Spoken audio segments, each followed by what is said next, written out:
All right, let's talk about a story of pure intellectual rebellion. I mean, we're going to dive into a math problem that for 200 years stumped the absolute greatest minds on the entire planet. So I want you to imagine a wall, right? Not a brick wall, but a wall made of pure logic, built by geniuses that basically told everyone, hey, you can go this far, but no further. For generations, mathematicians just accepted it. They agreed that some equations were just impossible to solve perfectly. And this wasn't just, a tricky homework problem.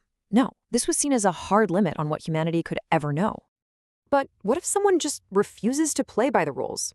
What happens when, after 200 years, a new voice comes along and says, you know that wall? I didn't just chip a piece off, I found a way to walk straight through it. Well, that is the absolutely incredible claim we are digging into today. Okay, so to really get what a big deal this is, we've got to go back. We need to understand the old way of thinking, this 200-year-old wall. Let's set the scene. The year is 1824. This is the moment, the exact point in time where the world of math draws a huge line in the sand.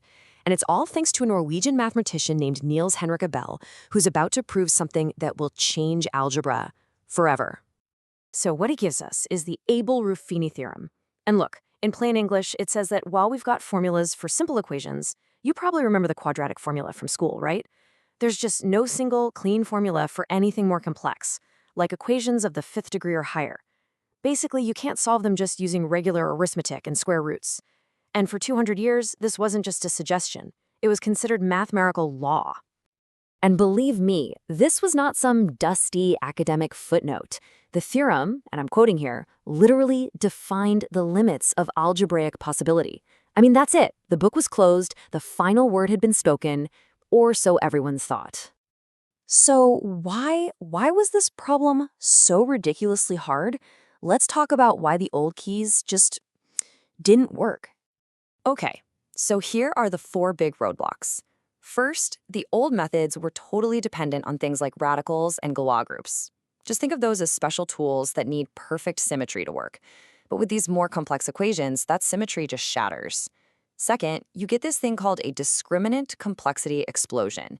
The discriminant is a part of the solution, but for these big equations, it just blows up. It becomes so huge it's impossible to work with. So what did they do? That brings us to number 3.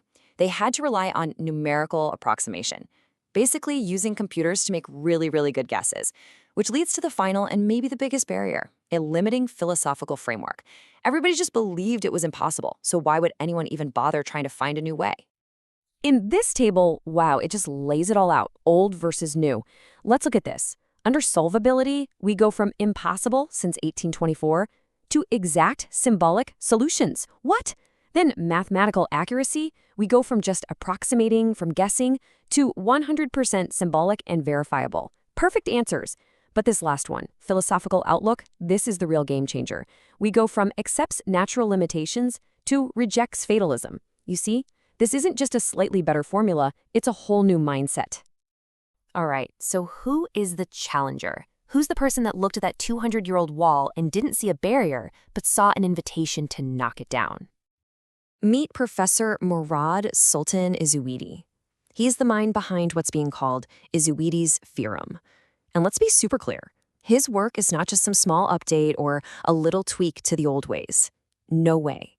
He is claiming to have built an entirely new framework that just sidesteps all the old problems to give us perfect, exact answers for equations up to the 20th degree and maybe even higher.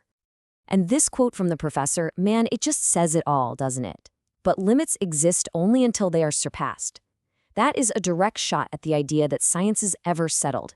It completely reframes that old theorem not as an endpoint, but just as a marker on the road that was waiting for someone to drive past it.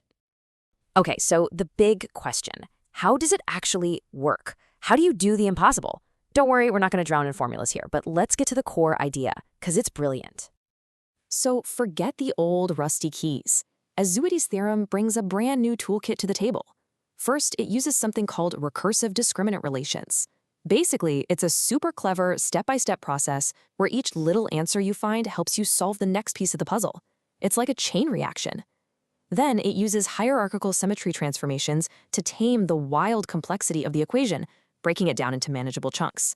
And once you do that, you get to the final step, X root extraction, where you can just pull out the perfect exact answers, one after the other.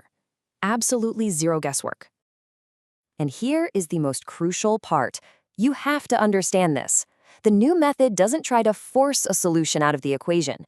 Instead, it creates a system where the equation, well, it kind of solves itself.